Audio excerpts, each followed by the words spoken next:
ఈ కాన్సెప్ట్ చెప్తా హైలైట్ అవ్వదు. అదే అదే రావాలి అన్నోళ్ళకి ఫోన్ చేశాను, రాగానే ఈ సీన్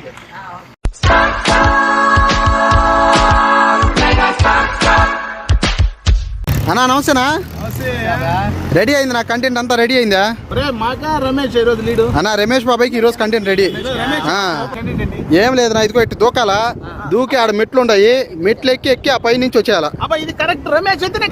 ఏం మాట్లాడుతున్నావురా, నరాలు కట్ అయిపోయింది. అంతే ఏంటంటే మళ్ళా చెప్పురా. ఇటు దూకాలి బాబాయ్, దూకి ఆడ మెట్లు ఎక్కాలా, మెట్లు ఎక్కి ఆ పై నుంచి దుడుకొని వచ్చేయాలి మళ్ళీ. ఒరే దాంట్లో దూకితే మళ్ళీ పైకి వచ్చేదానికనా? నువ్వు వద్దు, నీ వీడియోలు వద్దు పోరా నాయన. నువ్వు నాకు పెళ్ళాం పిల్లకాయలు ఉన్నారా, నీకు ఒక దండం రా. నీ బాబాయ్ గులాబ్ జాములు కలగలేడిపోయాయిరా. లేదు బాబాయ్ నీకేం కాదు. బాబాయ్ బాబాయ్ చెప్పేది బాబాయ్, బాబాయ్ బాబాయ్ ఇట్లా ఇట్లా ఇట్లా